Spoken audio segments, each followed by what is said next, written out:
बस सेव कर लें सर। सबको भी उतना आइडिया है नहीं सर।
और सर अब बस देख सर लो।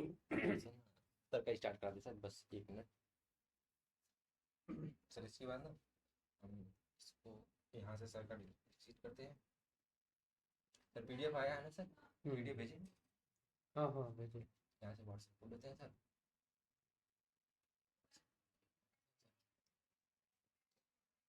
पूरा जैसे सर नॉर्मली नहीं चलता, जैसे कंप्यूटर वाला सिस्टम। ये सब अभी क्या है ना,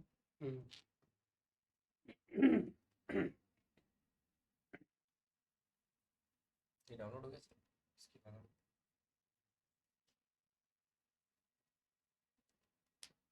सर सही है टेम्परेचर एकदम हाँ।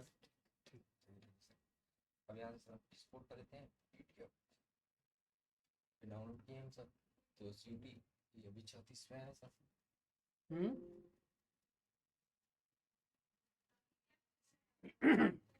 ये सब कुछ आज इम्पोर्टेंट क्वेश्चन भी बना है। हाँ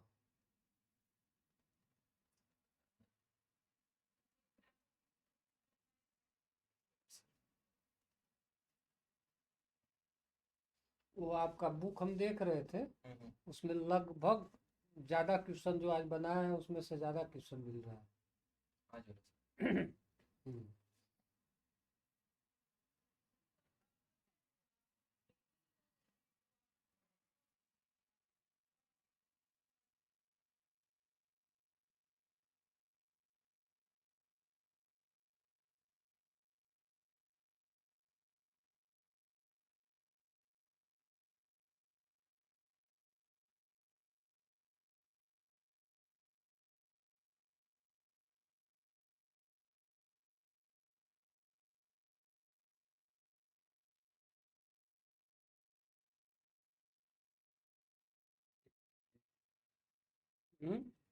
इसमें सर 21 पेज दिखा रहा है।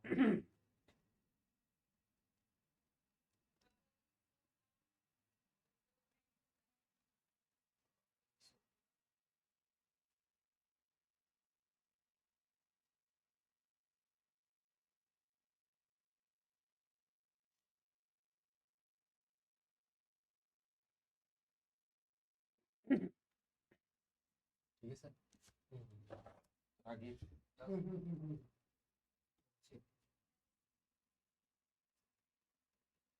सर ऐसे भी सिस्टम है सर, यहाँ से आप चाहेंगे जितना भी वो देख रहा हूँ, अब समझ सकते हैं।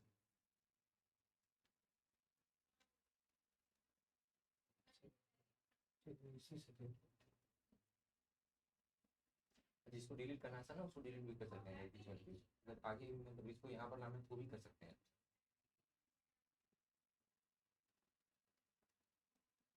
सर मैं स्टार्ट करूँ सर? हाँ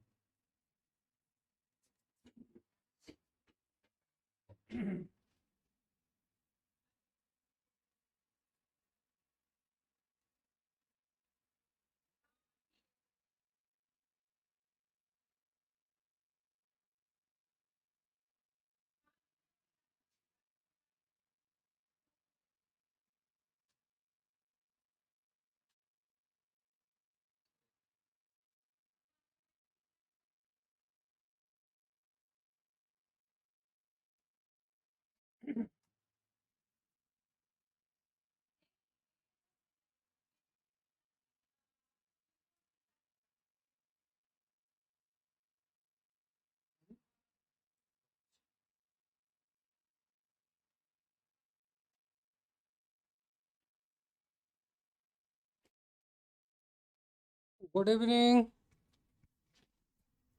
गुड इवनिंग बेटा।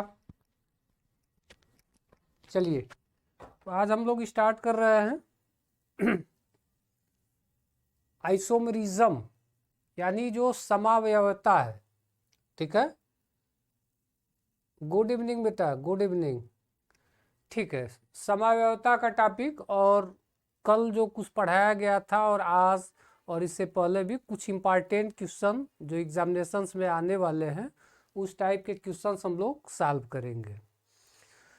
देखो बेटा ये जो उप सह संयोजन यौगिक है, ध्यान से बस शांति से सुनो, हर चीज़ें क्लियर हो जाएंगी। शिवांगी, बस बेटा अभी तो स्टार्ट नहीं किए हैं, बस स्टार्ट कर रहे हैं। गुड इवनिंग बेटा सबको। चलिए देखिए, तो जो उप सह संयोजन यौगिक होते हैं बेटा, उसमें दो प्रकार की संयोजकता पाई जाती है। एक संयोजकता जो होती है उसको संरचनात्मक संयोजकता बोला जाता है, और एक संयोजकता जो होती है उसको त्रिविम संयोजकता बोला जाता है। ठीक है, कितने प्रकार की संयोजकता पाई जाती है? दो टाइप की। एक संयोजकता को संरचनात्मक बोलते हैं और दूसरे को त्रिविम बोलते हैं। जो संरचनात्मक संयोजकता है वो भी कई प्रकार की होती है, उसमें से चार बड़े फेमस हैं जिनका हम लोग डिस्कस करने वाले हैं, जो कि एग्जाम में आपको इन्हीं चारों से मिलते हैं। एक है आयनीकरण। आयनीकरण एक कौन सा है? आयनीकरण, या उसको आयनन समावयवता बोलते हैं। ठीक है, और बेटा वो पीडीएफ में सब होगा जो चार्ट वगैरह है, या वो भी जो सब तुम लोगों को प्रॉब्लम चल रहा था ना सीएफटी वगैरह पे, वो सब भी क्वेश्चन आएंगे। आज क्वेश्चन भी आप लोगों को हम कराएंगे, बस शांति से बस समझो। तो समावयवता में दो टाइप के एक हो जाएंगे, देखिए हम यहाँ कर दे रहे। कल लास्ट वाला जो पीडीएफ में आपको मिला होगा वो क्लासिफिकेशन सब इसी का मिला होगा। एक होता है हमारे पास संरचनात्मक। चलिए यहाँ हम समझा ही दे रहे हैं इसको, ध्यान से देखो या देख लो।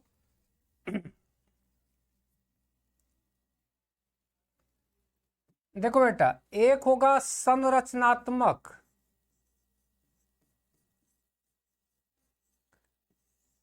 अब संरचनात्मक जो है इसमें चार हमें पढ़ने को मिलेगा। एक मिलेगा आयनीकरण, ठीक है, एक मिलेगा उप सह संयोजन यौगिक, एक मिलेगा लिंकेज। ठीक है, इसी टाइप से चार समवयवता हमें संरचनात्मक में पढ़ने हैं। उसके बाद दूसरा जो प्रकार है इसका वो है त्रिविम। तो त्रिविम में आपको ज्यामितीय समवयवता और प्रकाशिक समवयवता पढ़ने को मिलेगा। तो उसमें से सबसे पहले हम लोग स्टार्ट करने वाले हैं कौन सा समवयवता? संरचनात्मक समवयवता स्टार्ट करने वाले हैं बेटा। ठीक है, बड़े शांति के साथ इत्मीनान से पढ़ो, हर चीजें क्लियर हो जाएंगी आराम से। देखो संरचनात्मक में पहला समवयवता कौन सा है? उसको आयनीकरण या आयनन बोला जाता है। एग्जाम में ये क्वेश्चन कैसे आते हैं वो उसके लिए कुछ क्वेश्चन हमने यहाँ नोट किया हुआ है, वो आगे आपको कराएंगे क्वेश्चन। बस कंसेप्ट पहले क्लियर करो, उसके बाद चीजें आसानी से आ जाएंगी। देखिए समावयवता का मतलब क्या होता है? समावयवता का मतलब ये होता है कि फार्मूला उनका क्या हो? सेम हो, लेकिन भौतिक और रासायनिक गुण दोनों क्या हो जाए? अलग अलग हो जाए, तो उन्हीं को समावयवी बोला जाता है, और इस गुण को समावयवता बोला जाता है। जैसे दो कंपाउंड हैं, यौगिक है, दोनों के फार्मूला क्या हो? एक ही जैसा हो, लेकिन भौतिक गुण और रासायनिक गुण दोनों का अलग अलग होगा, तो उन्हीं को समावयवी बोला जाता है, और उस गुण को समावयवता कहा जाता है। पहले हम पढ़ने वाले हैं संरचनात्मक समावयवता। संरचनात्मक, इस समावयवता के बारे में पढ़ने वाले हैं। तो संरचनात्मक समावयवता में सबसे पहला वाला हमारा टॉपिक है आयनीकरण या आयनन समावयवता। इसमें देखिए क्या दिया है भाई, इस समावयवी विलयन में विभिन्न आयन देते हैं। यानी आयनन समावयवता में क्या होगा, जैसे ही इनको विलयन में आप डालोगे तो डिफरेंट अलग अलग आयन देंगे। लेकिन इसको टेक्निकल टर्म में ये समझो कि जो लिगेंड होगा, और जो बाहर जो प्रति आयन होते हैं उन्हीं का एक्सचेंज होता है। लिगेंड प्रति आयन बन जाएगा, प्रति आयन लिगेंड बन जाएगा। तो ऐसे समावयवता को हम क्या बोलेंगे? आयनीकरण।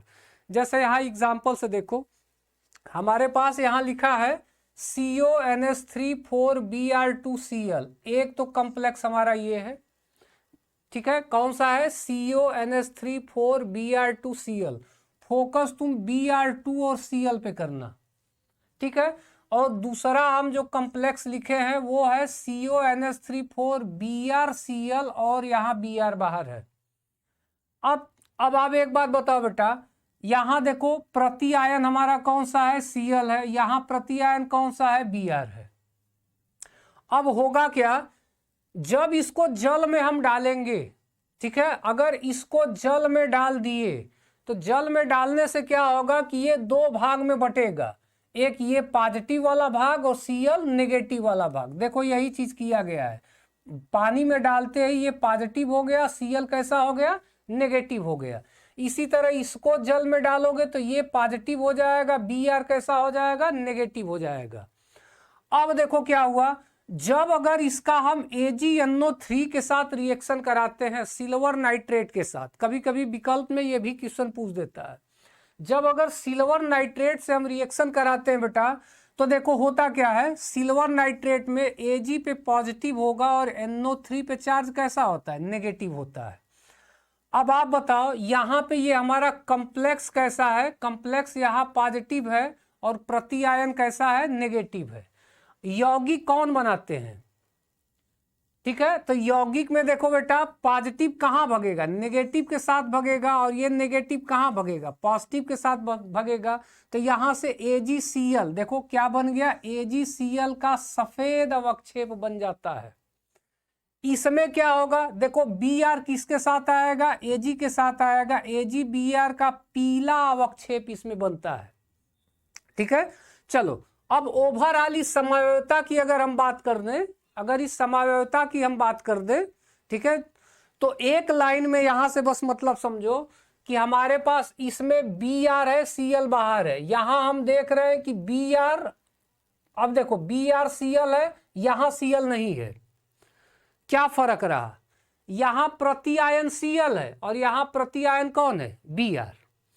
इसमें हुआ क्या कि इसका एक Br बाहर चला गया और एक Cl कहां चला गया? अंदर। तो ये कंपाउंड बन गया।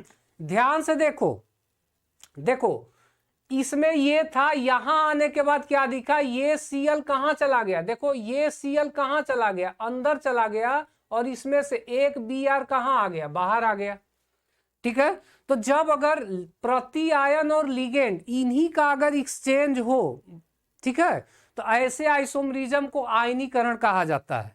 सब लोगों का क्लियर हो गया बेटा? कमेंट करके जल्दी से बताओ, क्योंकि आज हम लोगों को बहुत ज्यादा पढ़ना है। थोड़ा सा फास्ट, सब लोग फास्ट।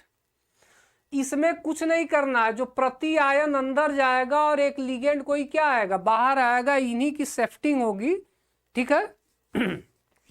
चलो आगे हम देखते हैं।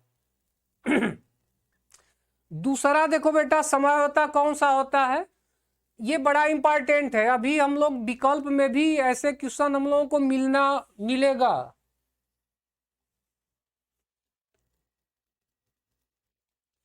ठीक है, देखो बेटा दूसरा है हाइड्रेट समावयविता। दूसरा कौन सा है? हाइड्रेट समावयविता। ये बहुत ज्यादा पूछा जाता है।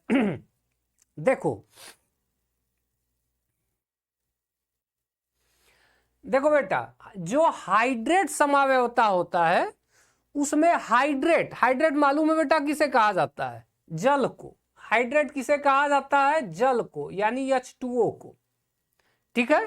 तो अब देखो, जब जल, ध्यान से देखो इस पे, जब जल लिगैंड का कार्य करे, जल किसका काम करे? लिगैंड का काम करे, और जल और प्रति आयन प्रतिस्थापित हो जाए, यानी ये समावयवता तभी पाई जाएगी जब कॉम्प्लेक्स में H2O होना जरूरी है। अगर कॉम्प्लेक्स में H2O होगा तभी तो वो लिगैंड का काम करेगा। यानी इसका पहला कंडीशन है कि जल किसका काम करे, लिगेंड का काम करे। और देखो जैसे यहाँ एग्जांपल देखो, हमारे पास एक कॉम्प्लेक्स है, इसमें ये H2O है, तो H2O क्या है, जल है, ये किसका काम कर रहा है, लिगेंड का काम कर रहा है।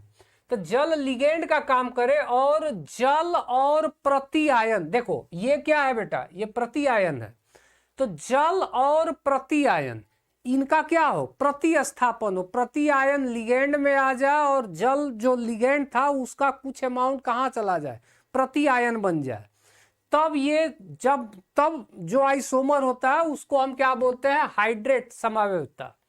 जैसे यहाँ इस एग्जांपल में आपको क्या दिखाई दे रहा है, देखो Cr है, H2O कितनी बार आया है, H2O 6 है, H2O कितनी बार आया, 6 है, Cl3 था। आगे हमने क्या देखा, हमने ये कर दिया कि इसमें से एक H2O कम कर दिया। चलो यहां हम बना देते हैं बेटा, देखो हमारे पास यही था CrH2O 6 और क्या था, Cl3 था। ठीक है, अब हम पहला केस लेते हैं। हमने ये सोचा कि इसको हम ये लिख दे CrH2O 5 कर दिए। क्या कर दिए बेटा, 5, यानी एक H2O हटा दिए, और जो Cl3 था एक Cl को हम क्या कर दिए, अंदर कर दिए। तो यहां कितना Cl बचा, 2 Cl बचा और एक H2O बाहर आ गया। इसको थोड़ा ध्यान से देखो, क्या इसके समन्वय संख्या में कोई फर्क पड़ा, नहीं फर्क पड़ा। देखो 6 है तो यहां पर 5 और 1 6। बस हुआ क्या कि जब जो 3 Cl थे उसमें से एक Cl कहां आ गया, अंदर आ गया, जो 6 H2O थे उसमें से एक H2O बाहर चला गया। तो यही चीज तो लिखे हैं, लिगेंड का काम करे और जल और प्रति आयन प्रतिस्थापित हो जाए। देखो जल और प्रति आयन ये क्या हो गए, प्रतिस्थापित हो गए। ठीक है, अच्छा हम दूसरा इसका ये भी बना सकते हैं कि हमारे पास Cr है, H2O को हम और क्या लिख सकते हैं बेटा, 5 ना लिख के क्या लिख दिए, 4 लिख दिए। ठीक है, मतलब 2 H2O हम बाहर करके और 2 Cl को अंदर कर दिए, तो एक Cl बाहर आएगा और 2 H2O कहां गया, बाहर गया। देखो कर कुछ नहीं रहे हैं, देखो एक H2O बाहर करके एक Cl को अंदर किए तो ये बना। फिर हम क्या किए कि 2 H2O को बाहर करके 2 Cl को अंदर किए तो ये बना। अब क्या है, थर्ड में भी तो बन सकता है, हम ये भी तो कर सकते हैं CrH2O, देखो H2O कितना कर दिए, 3 कर दिए और तीनों Cl को अंदर कर दिए, तो बाहर तो एक भी Cl नहीं बचेगा और 3 H2O हम क्या कर दिए, बाहर कर दिए। अब इससे ज्यादा तो बनेगा ही नहीं, क्योंकि प्रति आयन आप पूरा अंदर कर चुके हो। तो यहां हो क्या रहा है, यहां हो ये रहा है कि जल और जो प्रति आयन था वो प्रतिस्थापी हो रहे थे। तो ऐसे समावयवता को हम क्या बोलते हैं, हाइड्रेट समावयवता। क्लियर हो गया बेटा, कमेंट करके बताओ। अरे इसमें तो कुछ नहीं है, ये बहुत सिंपल है। समावयवता में ये जो टॉपिक आपको बता रहे हैं, देखिए ये सब लिखा गया है, इसमें कहीं कुछ नहीं है, केवल थोड़ा सा थियरी पे आप फोकस करोगे तो ये खुद से समझ जाओगे जो लिखा गया है। सब लोग कमेंट करके जल्दी से फास्ट इन्फॉर्म करें। चलिए आगे देखते हैं, तो ये हाइड्रेट समावयवता है। आगे देखते हैं, तो आगे हमारे पास तीसरा है उपसह संयोजी समावयवता। उपसह संयोजी समावयवता बेटा, उपसह संयोजी समावयवता में देखो क्या लिखा है, यह उन संकुलों में पाई जाती है जिसमें धनायनिक तथा ऋणायनिक दोनों ही संकुल आयन होते हैं तथा दोनों में लिगैंड का आदान प्रदान होता है। ठीक है, तो यहां से तो आरजू किसका फर्स्ट का राइट ऑप्शन देखो अभी ये सभी होंगे। देखो बेटा अच्छा हम बैक आते हैं, देखो ये ऑप्शन नहीं है बेटा, इसके ये सभी हाइड्रेट समावयवता, ये भी है, ये भी है, ये भी है, तीनों हाइड्रेट समावयवता शो कर रहे हैं।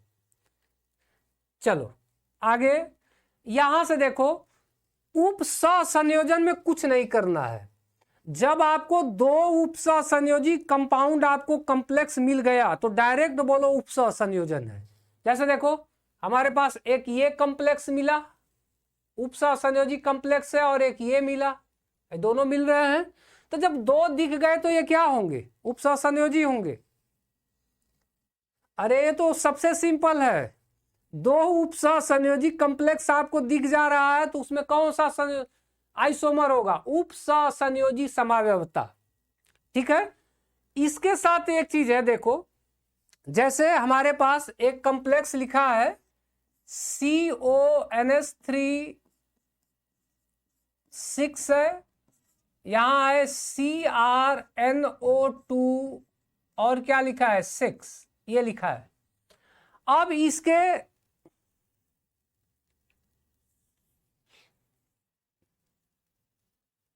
अच्छा ठीक है बेटा, अब देखो बेटा इसका क्या है, इसमें हमें दो कॉम्प्लेक्स दिख रहा है तो हम कह देंगे कि इसमें कौन सा आइसोमर होगा? उपसह संयोजी। अब इसके और भी आइसोमर बन सकते हैं, जैसे देखो CONH3 हमने क्या किया, ये जो 6 NH3 था, यहां देखो NO2 6 था, एक NO2 को इसमें करके एक NH3 को उसमें कर दिया, कुछ नहीं किया। एक NH3 को यहां कर दिया और एक NO2 को यहां कर दिया। तो देखो NH3 6 से क्या हो गया 5 और एक NO2 इंटर हो गया। NO2 यहां 5 हो गया क्योंकि एक यहां गया और एक NH3 यहां आ गया। तो इस टाइप से हम आइसोमर बनाते जाते हैं, किसका? उपसह संयोजी। क्लियर है? अरे ये तो सबसे सिंपल है, आपको ये निकालने के लिए नहीं देगा एग्जाम में। एग्जाम में हम क्वेश्चन अभी देंगे, केवल रहेगा उसको देख के आपको बताना रहेगा कि इसमें से कौन सा उपसह संयोजी है, कि आयनिक है या हाइड्रेट है, कौन सा समय होता है। चलिए PDF इसका मिल जाएगा बेटा, आप लोग टेंशन ना लो। आगे देखो, ये खासा इंपॉर्टेंट है, ये लिंकेज। देखो लिंकेज जो आइसोमर है, ठीक है, तो इसका तो बहुत आसान सा तरीका है कि यह उनमें पाई जाती है जिसमें उभयदंती लिगेंड हो। अगर जिसमें उभयदंती लिगेंड दिख गए, अरे भाई अमन कुमार, कौन पॉजिटिव कौन सा नेगेटिव? जो पहले कॉम्प्लेक्स होगा वो पॉजिटिव होगा, जो बाद में होगा वो नेगेटिव होगा। उसका आयुपेक नेम वगैरह भी तो कराया है सब। जो कॉम्प्लेक्स पहले वो पॉजिटिव, जो बाद में रहेगा वो नेगेटिव। चलो आगे देखो, लिंकेज में क्या पता करना है? लिंकेज जो आइसोमर होगा यह उसमें पाई जाती है जिसमें उभयदंती लिगेंड हो। अगर उभयदंती लिगेंड दिख गया तो सीधा सीधा बता दो कि इसमें कौन सा आइसोमर होगा। ठीक है, उसमें लिंकेज आइसोमर, लिंकेज जहां रहेगा तो उभयदंती लिगेंड होगा, तभी होगा। जैसे देखो लिगेंड, उभयदंती लिगेंड जो लोग ना जानते हो यहां से नोट कर सकते हैं। NO2 है, SCH नहीं होगा, SCN है, यहां CN है, H2O3 माइनस और CO, ये सभी कैसे लिगेंड है? सब जो है उभयदंती लिगेंड है।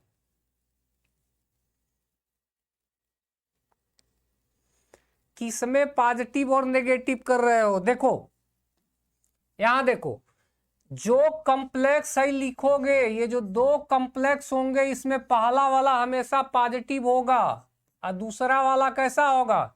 नेगेटिव होगा।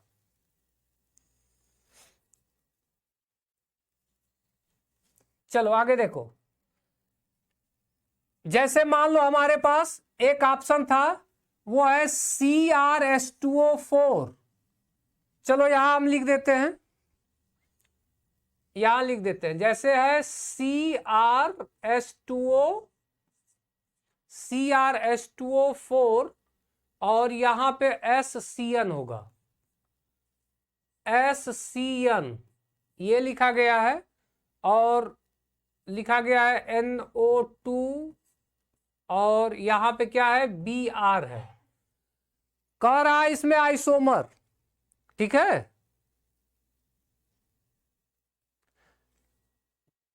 अब इसमें आइसोमर, तो हमें यहाँ पे SCN दिख गया, NO2 दिख गया। जब हमें क्या दिख जा रहा है, उभय दंती लिगेंड अगर दिख गया तो हम कौन सा आइसोमर बताएंगे? उभय दंती होते ही उसको लिंकेज आइसोमर बताएंगे।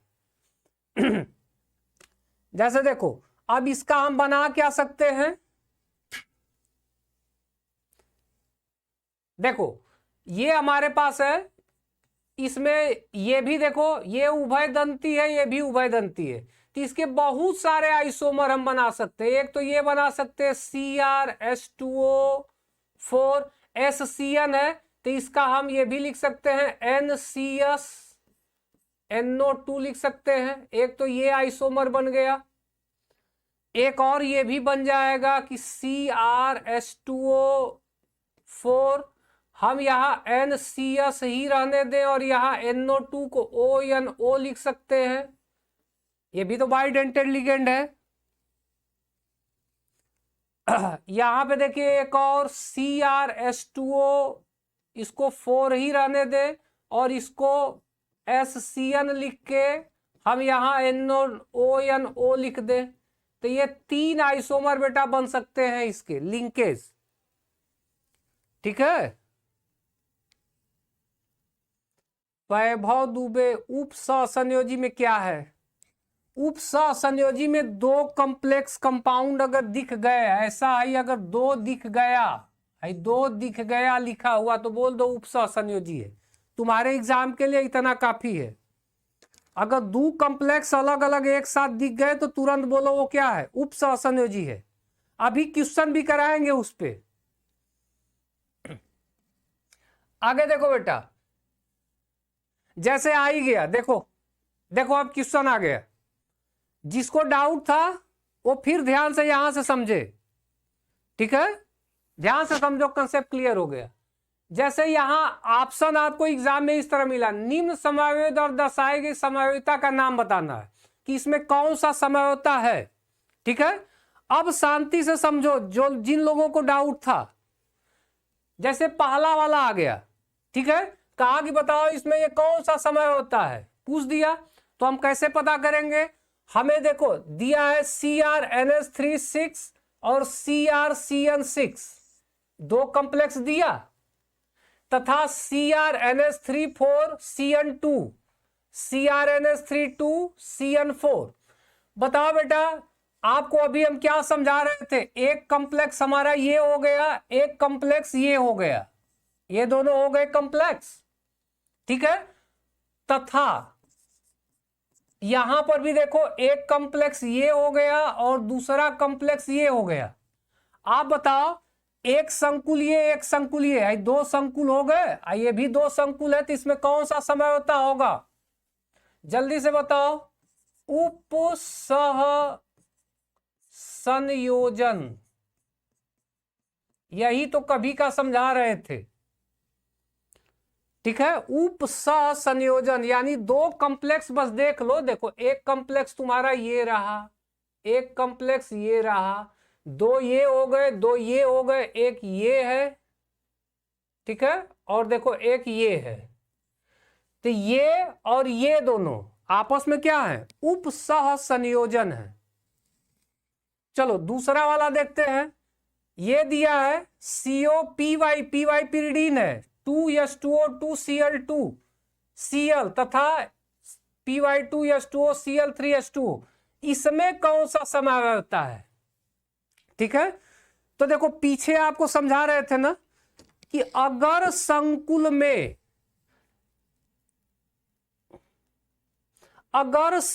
में बेटा H2O लिगेंड का काम कर रहा है, ठीक है, तो एक बार, ठीक है, अगर संकुल में H2O लिगेंड का काम कर रहा है तो उस समय ध्यान देना एक बात, हाइड्रेट पे तुरंत फोकस आपका जाना चाहिए। देखो यहां इस संकुल में H2O हमें दिख गया कि ये H2O है। अच्छा, यहां पर भी हमें क्या दिख रहा है? H2O दिख रहा है, लेकिन फर्क क्या था? देखो यहां संकुल में H2O है और ये प्रति आयन Cl है, यहां देख लिए तो देखो Cl कहां चला गया, अंदर चला गया, यानी 2 से 3 हो गया, और H2O 2 से क्या हो गया, 1 हो गया, एक H2O बाहर आ गया, यानी यहां कौन सा, हाँ ओमकार सही है बेटा, यहां पे हाइड्रेट होगा, ये कौन सा होगा, हाइड्रेट। कितना सिंपल है, ठीक है, उसमें कुछ करना ही नहीं है, H2O दिखे तो तुरंत हाइड्रेट पे माइंड चलाओ, देखो और नोट करो, देखो यहां H2O 2 था, यहां H2O 1 है, तो एक कहां गया भाई, एक बाहर गया। यहां Cl देखो प्रति आयन था, और यहां कॉम्प्लेक्स में Cl2 था, एक Cl अंदर आया तो Cl3 बना, Cl गायब हो गया। तो जब H2O जो लिगेंड है वो प्रति आयन बदल जाए और प्रति आयन लिगेंड का काम करने लगे तो हाइड्रेट होगा। हाँ राजा पटेल सही है बेटा, ये हाइड्रेट हुआ, और ऊपर वाला तो कोई टेंशन नहीं है, 2 कॉम्प्लेक्स दिख रहा है तो उपसंयोजन डायरेक्ट बोल दो। चलो थर्ड वाला देखो बेटा, PTNS34Br2 है, Cl2 है, तथा PTNS34Cl2Br2 है। कोई बता सकता है बेटा, ये थर्ड वाला, हाँ निर्भय सिंह सही है बेटा, आयनाइजेशन ही होगा। क्यों आयनाइजेशन होगा, यहां पे हम देख रहे हैं Br2 Cl2, यहां पे देख रहे हैं कि ये Cl कहां चला गया, अंदर चला गया, Br2 कहां आ गया, बाहर आ गया, यानी आयन का ही क्या हो रहा है, एक्सचेंज हो रहा है, आयन ही प्रतिस्थापित हो रहे हैं। तो इस वजह से यहां कौन सा समय होता होगा बेटा, यहां आयनन, आयनन होगा।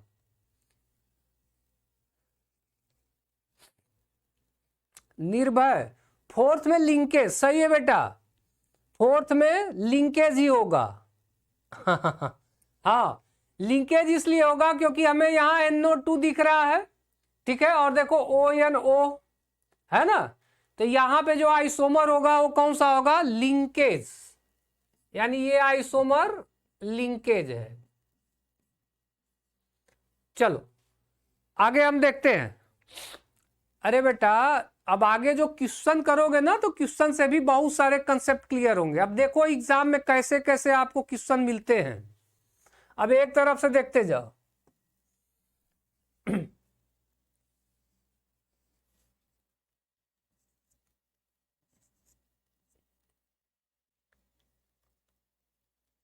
ठीक है, ये उसका आंसर था बेटा। चलो अब यहां से क्वेश्चन हमारा मिलना स्टार्ट हुआ, हम इसको, इस क्वेश्चन को नाम देंगे क्वेश्चन नंबर 1। ये फर्स्ट क्वेश्चन है बेटा। अब अलग अलग भी क्वेश्चन हम यहाँ पे लिए हुए हैं जो एग्जाम में आपके लिए बहुत ज्यादा हेल्प करेगा।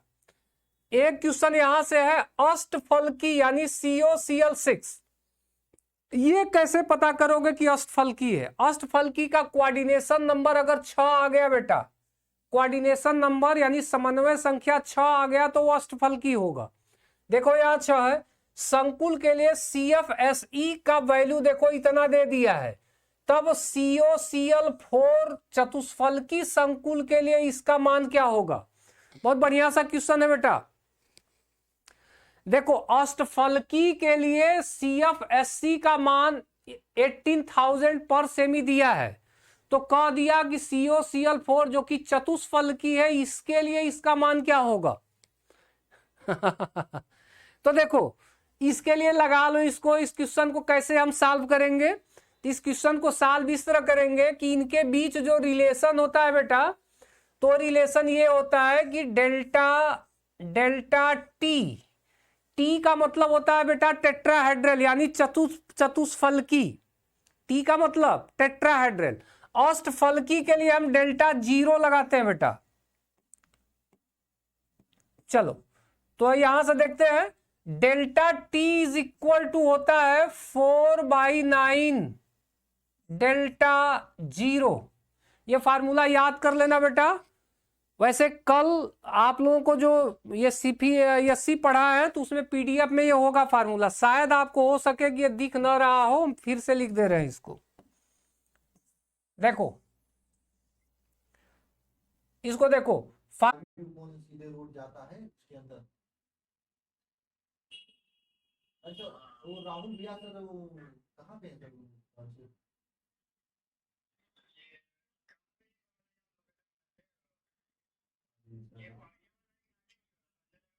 नहीं